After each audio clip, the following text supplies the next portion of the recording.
আলহামদুলিল্লাহ, সমস্ত প্রশংসা সেই মহান রব্বুল আলামিনের জন্যে, যিনি আমাদেরকে পবিত্র জুম্মার নামাজ পড়ার পর প্রতি জুম্মার ন্যায় আজকেও এই ছোট্ট ঘরে এসে দ্বীনের কিছু কথা বলার এবং শোনার তৌফিক দান করেছেন। এই জন্য সেই মহান আল্লাহ রাব্বুল আলামিনের শুকরিয়া আদায় করি। সকলে বলে আলহামদুলিল্লাহ। আলহামদুলিল্লাহ। লক্ষ কোটি দরুদ ও সালাম বর্ষিত হোক মানবতার মুক্তির দিশারি নবী মুহাম্মদুর রাসূলুল্লাহ, সকলে বলছি সাল্লাল্লাহু আলাইহি ওয়াসাল্লাম। সম্মানিত প্রবাসী ভাইরা, গত জুম্মার দিনে আমরা দুনিয়াতে জান্নাতের সুসংবাদ প্রাপ্ত 10 জন সাহাবীর ব্যাপারে সংক্ষিপ্ত পরিচয় আমরা শুনেছিলাম। রাসূলুল্লাহ সাল্লাল্লাহু আলাইহি ওয়াসাল্লামের জন্মের পর মক্কার মহিলারা প্রথা অনুযায়ী শিশুদের দুধ পান করানোর জন্য মরু অঞ্চলের দাই মা খুঁজে বের করতেন, কারণ মরু অঞ্চলের বাতাস, ভাষা ও পরিবেশ ছিল বিশুদ্ধ এবং নির্মল। তো ওই সময় আমিনা চেয়েছিলেন তার প্রিয় সন্তান মুহাম্মদ সাল্লাল্লাহু আলাইহি ওয়াসাল্লাম যেন এই শিক্ষার সুযোগ পান, যে তিনি চাননি যে আমার সন্তানকে নিজের কোলে আটকে রাখবো, না, তিনিও চেয়েছিলেন যে আমার সন্তানও ওরকম সুন্দর বাতাসে লালন পালন হবে, বড় হবে, সুন্দর ভাষা শিখে আমার কাছে ফিরে আসবে। এটা আমাদের নবীজির মা আমেনা তিনি চেয়েছিলেন। এই সময় বনি সাদ গোত্রের কিছু নারী মক্কায় আসলেন দুধ পান করানোর শিশু খুঁজতে। তো ওই বর্ণনাটা স্বয়ং হালিমাতুস সাদিয়া বর্ণনা করেছেন হাদিসের মধ্যে। সে হাদিসের অংশটুকু আসলে আমরা দেখি। ক্বালাত হালিমাতুস সাদিয়া রাদিয়াল্লাহু আনহা খরাজতু মিন বেলাদি ফি নিসওয়াতিন মিন বানি সাদ ইবনে বকর নালতামিসুর রুদআ।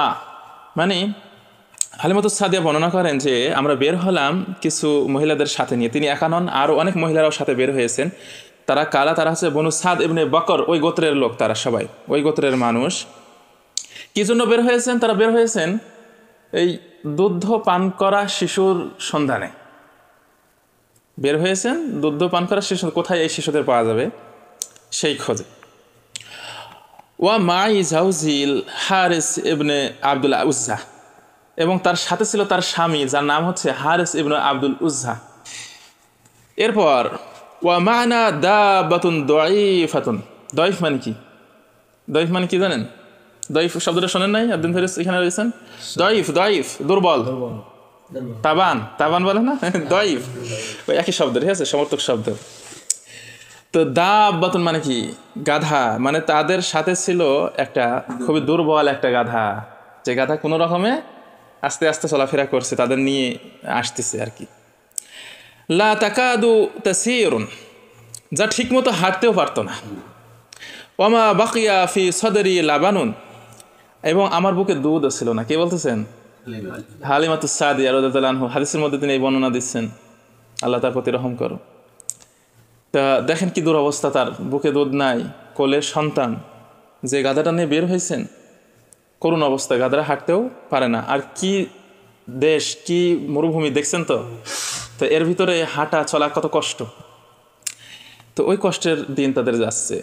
ওয়া মানা শারিফুন আজুজুন লা তুরিদ্দু লাবানান, আর আমাদের বুড়ো উটনিতেও দুধ ছিল না, যে উটনিতে তাদের সাথে আরও কয়েকটি উটনি রয়েছে, একটা উটনির ভিতরেও তাদের খাবার জন্য মানে দুধও নাই যে একটু পান করবে। এরকম একটা সংকটপূর্ণ একটা মুহূর্তে, সংকটপূর্ণ একটা সময়ে তারা আসতেছে।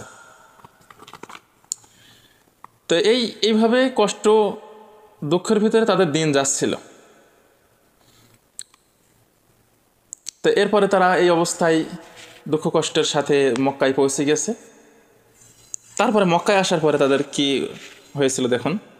তাদের প্রতিটি নারীর কাছে নবীজিকে প্রস্তাব দেওয়া হয়েছিল, কিন্তু তারা সবাই ফিরিয়ে দিয়েছিল যখন জানলেন তিনি অনাথ। দেখছেন, ফাকুলনা হাইনা আলিমাত আন্নাহু ইয়াতীম। তো ফাকুলনা ইয়াতীম, তারা প্রশ্ন করেছে সে অনাথ। তো সে যদি অনাথ হয় তাহলে তার দাদা আর তার মা আমাদের কি দিতে পারবে? তাই 2-3 বছর বাচ্চাটাকে পুষবো, বড় করবো, আমাদের কি উপহারই বাদ দিতে পারবে? তো ফাকুলনা ইয়াতীম ওয়ামা আসা আন তাসনা উম্মুহু ওয়া জাদ্দুহু, তো তার দাদা আর তার মা আমাদের কি দেবে, কি দিতে বা সক্ষম হবে? মানে এখানে আবার তারা যে এত দূর থেকে আসছে একটা দুগ্ধ পান করা একটা শিশুকে নিয়ে যাবে, এখানে তাদের আবার একটু মানে একটা অন্য উদ্দেশ্য আছে। অন্য উদ্দেশ্যটা কি? যে এই যে নিয়ে যাব, নিয়ে গেলে পরে আমাদের আবার লাভ হবে, তারা উপঢৌকন দেবে আমাদের।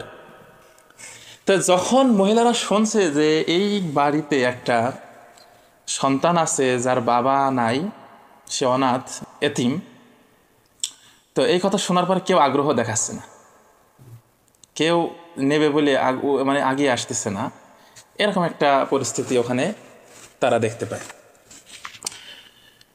ফালাম্মা লাম আজিদ গায়রুহু কুলতু লিজাওজি ওয়াল্লাহি লা আযহাবান্না ইলা যালিকাল ইয়াতীমি ফালা খুযান্নাহু ফালাআল্লাহু আই ইয়াজআলা লানা ফীহি বারাকা। তো সে বলতেছেন যে যখন অন্য কোনো শিশু পেলাম না, আমি আমার স্বামীকে বললাম, মানে তারা অনেক খুঁজছে আশপাশে, মানে মেলে নাই শিশু। তো তিনি হালিমা, কে বলতেছেন কথা? হালিমা তো সাদিয়া রাদিয়াল্লাহু আনহা।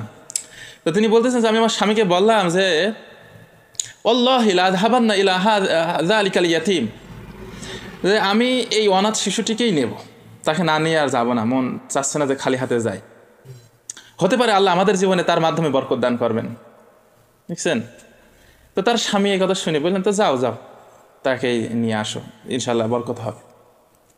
তো এইভাবে দেখেন তাহলে আমাদের প্রিয় নবীর ওই শিশু বয়সে কত দুঃখ কষ্টের জীবনটা ছিল, চিন্তা করতে পারছেন? তো এক পর্যায়ে এই হালিমাতুস সাদিয়া ওই ঘরে প্রবেশ করছেন নেওয়ার জন্যে। ফালাম্মা আখাযতুহু ইলা হিজরি, যখন নবীজিকে কোলে নিলাম, দাররা সাদি লাবানান, আমার বুকে সঙ্গে সঙ্গে দুধ নেমে এলো,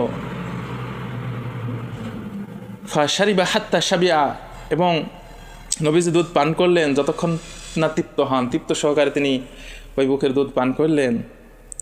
ওয়া শারিবা আখুহু হাত্তা শাবিয়া, তারপর আমার ছেলে, মানে আখুহু মানে ওই মুহাম্মদ সাল্লাল্লাহু আলাইহি ওয়াসাল্লামের ভাই বলছেন, ভাই মানে ওনার কোলে যে আগেই যে ওনার বাচ্চা আছে সে বাচ্চাটার কথা বলছে, সেও পান করলো, সেও খালো এবং সেও তৃপ্তি সহকারে খালো। সুম্মা নামা, নম মানে কি? নম মানে কি? হ্যাঁ, ঘুম।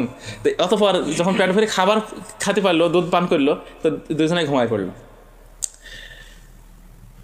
ওয়ামা কুন্না নামা ক্বাবলা তিলকাল লাইলা, মানে যদিও এর গত রাতে তারা যখন পথ চলছিল, তখন এই শিশুটাই, এই সেই তার নিজের ছেলে যখন সাথে ছিল, ক্ষুধায়, যন্ত্রণায়, ঘুম নাই, কি কান্না, তাদের নিজেদেরও ঘুমোতে দেয় নাই, মানে কান্নায় ফেটে পড়ছিল, সেই কথাটা তিনি বলছেন। তো এরপরে তারা এই বরকত নিয়ে সাথে নিয়ে যখন নবীজিকে নিয়ে উঠনিতে উঠলাম, হালিমাতুস সাদিয়া, কে বলতেছেন কথা? হালিমাতুস সাদিয়া বলতেছেন যে যখন নবীজিকে নিয়ে উঠনিতে উঠলাম, তখন সেই দুর্বল উঠনি, ওই যে পূর্বে আসার সময় যে দুর্বল উঠনি ছিল, ওই উঠনি এমন দ্রুত চলতে লাগলো যে অন্য নারীরা বলল, হে হালিমা, তুমি কি নতুন উঠনিতে উঠেছো নাকি? তার মানে অবাক হয়ে যাচ্ছে যে হালিমা এত দ্রুত কিভাবে ছুটে চলেছে, মানে হালিমা তুমি কি নতুন উঠনিতে উঠেছো নাকি? আমি বললাম না, আল্লাহর কসম, এই সেই উঠনি, কিন্তু এটা এই শিশুর বরকত। সুবহানাল্লাহ। এরপরে এভাবে তারা শিশু মুহাম্মদ সাল্লাল্লাহু আলাইহি ওয়াসাল্লামকে নিয়ে তাদের গোত্রে বাড়িতে পৌঁছে গেল। তো যখন তারা সেখানে পৌঁছায়, তখনও রাসূলুল্লাহর মাধ্যমে তাদের বরকতের মানে বৃষ্টি শুরু হয়ে যায় তাদের মধ্যে। দেখুন হালিমাতুস সাদিয়া নিজে বলেন, যখন আমরা আমাদের দেশে ফিরলাম, আমাদের চারণভূমি সবুজ হয়ে গেল, বৃষ্টির বরকত নামলো, আমাদের ছাগলগুলো পরিপূর্ণ দুধ দিতে লাগলো, অথচ অন্যদের পশু ছিল দুর্বল ও দুধহীন, অন্য যারা প্রতিবেশী ছিল। তখন মানুষ বলতো, হালিমার পশুগুলোই এমন কি রহস্য আছে? শুধুমাত্র মা হালিমার ঘরে এই বরকত আল্লাহ দিতে লাগলেন, শুরু হয়ে গেল। ফাকানাত মারাঈনা আখদার ওয়া আনআমুনা আসমান ওয়া নুহলুবু মা লা ইয়াহলুবু আহাদুন মিনান নাস, আমাদের চারণভূমি হয়ে গেল সবুজ, আমাদের পশুগুলো মোটা হয়ে উঠলো, আমরা যত দুধ পেতাম অন্য কেউ তত পেত না। এরপরে রাসূলুল্লাহ সাল্লাল্লাহু আলাইহি ওয়াসাল্লাম শিশু বয়সে কেমন ছিলেন সেই কথা একটু তিনি বলতেছেন, যে নবীজি ছিলেন অতি শান্তশিষ্ট, সুন্দর, সুগন্ধময় ও বিনয়ী শিশু। তিনি কখনো কাঁদতেন না, বরং চারপাশে বরকত ছড়াতেন। হালিমা ও তার স্বামী তাকে এত ভালোবাসতেন যে নিজের সন্তান থেকেও বেশি স্নেহ দিতেন। তো এই হালিমাতুস সাদিয়া নবীজি যখন বড় হয়েছেন, মক্কা থেকে মদিনায় হিজরত করেছেন, মদিনায় হিজরত করার পর এই হালিমাতুস সাদিয়া দুঃখ দুর্দশায় দিন পার করছিলেন। তখন এক সময় আমাদের নবীজির কাছে আসেন, কিছু সাহায্য চান। নবীজি তাকে কিছু উট, কিছু পোশাক, কিছু পশু তাকে হাদিয়া দেন, দিয়ে সাহায্য করেন। এবং আমাদের প্রিয় নবী তার এই দুধ মাকে এতই ভালোবাসতেন, এতই সম্মান করতেন, ওইটাও হাদিসে এসেছে। আন উম্মে হানি রাদিয়াল্লাহু আনহা ক্বালাত, উম্মে হানি থেকে এই বর্ণনাটা এসেছে, কদিমাত হালিমাতু বিনতু আবি যুয়াইবিন আলা রাসূলুল্লাহ সাল্লাল্লাহু আলাইহি ওয়াসাল্লাম ফাবাসাতা লাহা রিদাআহু ওয়া আজলাসাহা আলাইহি। এই উম্মে হানি এই বর্ণনাটা করেছেন। তিনি বলেন যে হালিমা রাদিয়াল্লাহু তাআলা আনহা রাসূলুল্লাহর কাছে আসলে তিনি উঠে দাঁড়ালেন। এই সময় রাসূলুল্লাহ সাল্লাল্লাহু আলাইহি ওয়াসাল্লাম ছিলেন মদিনার সম্ভবত রাষ্ট্রপ্রধানের ভূমিকায়। একজন বৃদ্ধ মহিলা আসতেছে না, তার দেখে এই রাষ্ট্রপ্রধান দাঁড়িয়ে গেলেন এবং তিনি উঠে শুধু দাঁড়ালেন না, তিনি নিজের গায়ের যে চাদর ছিল চাদরটা বিছাই দিয়েছেন, দিয়ে ওই বৃদ্ধ মহিলাটাকে বসার জন্য জায়গা করে দিয়েছেন, বসাইছেন চাদরের উপরে। এই দৃশ্য আশপাশে সাহাবীরা দেখে অবাক হয়েছেন এবং বলতেছেন, প্রশ্ন করেছেন যে তিনি কে। তো তখন রাসূলুল্লাহ সাল্লাল্লাহু আলাইহি ওয়াসাল্লাম গর্বের সাথে বলেছিলেন যে এটি হচ্ছে আমার মা, আমার দুধ মা হালিমাতুস সাদিয়া। দেখছেন কত সম্মান, কত মর্যাদা দিয়েছেন। তো রাসূলুল্লাহ সাল্লাম তখন নবীজির মুখে সিনিয়া ভরা কথা, যখন হালিমাতুস সাদিয়া তার সামনে আসতেন, নবীজি বলতেন উম্মিল্লাতি। উম্মি মানে কি? উম্মি বলে কি মা, দেখছেন। তো উম্মিল্লাতি আর দ আতনি আহসিনু ইলাইহা, বলছেন যে এটা আমার মা, যিনি আমাকে দুধ পান করিয়েছেন, তোমরা তার সঙ্গে উত্তম আচরণ করো। এইটা নবীজি তার সাহাবীদের প্রতি আদেশ করছিলেন যে তোমরাও তার সাথে ভালো ব্যবহার করবে। নবীজি এই মা হালিমাতুস সাদিয়ার জন্যে অনেক দোয়াও করেছেন। তিনি বলতেন বারাকাল্লাহু লাকি ফি আইশিকি ওয়া ওয়ালাদিকি। তিনি বলতেন যে আল্লাহ তোমার জীবন এবং সন্তানদের মধ্যে বরকত দান করুন। এভাবে করে এই দুধ মা হালিমার জন্য প্রিয় নবী জীবনভর দোয়া করেছেন, স্মরণে রেখেছেন। দুঃখ দুর্দশার সময় যখন প্রিয় নবীর কাছে এসেছে, শুনেছেন যখন, তখনই তার জন্য সাহায্য সহযোগিতা করেছেন। নবীজি যখন রাষ্ট্রপ্রধান, যখন নবীজির কাছে অনেক সম্পদ এসেছে, তখন সেখান থেকে সাহায্য করেছেন অনেক। আর আজকের দিনে আমরা আমাদের স্বয়ং জন্মদাতা পিতামাতার প্রতিও আমরা আজকের দিনে আমরা ভক্তি শ্রদ্ধা দেখাচ্ছি না, খোঁজ নিই না, ফোন দিই না, কথা বলি না। ঈদ যাই, রমজান যাই, বছরের দিনগুলো যায়, হ্যাঁ আনন্দের দিনগুলো যায়, কিন্তু পিতামাতাকে বঞ্চিত করি, ফোন দিই না, খোঁজ নিই না। তো আজকে আমরা এই ছোট্ট আলোচনায় যেই বিষয়টা বুঝতে পারলাম, শুনলাম, আমাদের পিতামাতার সমতুল্য যারা আছে তাদের প্রতি আমাদের অনুগত্য ভালোবাসা থাকতে হবে আজীবন। এবং প্রিয় নবীর কাছ থেকে আমাদেরকে শিখতে হবে কিভাবে মায়ের তুল্য মানুষদেরকে সম্মান করতে হয়। নিজের চাদরটাকে বিছাই দিয়ে চাদরের উপরে বসিয়ে তাকে সম্বোধন করলেন, সম্মান দেখাইলেন, এইভাবে শ্রদ্ধা জ্ঞাপন করতে হবে। এটা অনেক বড় একটা শিক্ষা আমাদের জন্যে। আর এটাও আমরা জানলাম যে আমাদের প্রিয় নবী জন্মের সময় কেমন অবস্থায় ছিলেন। তো আল্লাহ আমাদেরকে তো এরকম পরিস্থিতির মধ্যে হয়তো আমাদেরকে রাখেন নাই, আমাদের তো ভালো রেখেছেন। বাবা মার আদর যত্ন পেয়ে আমরা কিন্তু বড় হয়েছি। এদিক থেকেও কিন্তু আমাদেরকে আল্লাহ শুকরিয়া আদায় করতে হবে। যাই হোক, আজকের এই আলোচনায় আল্লাহ আমাদেরকে সকলকে বোঝার তৌফিক দান করুক। ওয়া মা তৌফিকি ইল্লা বিল্লাহ। আলহামদুলিল্লাহি রাব্বিল আলামিন।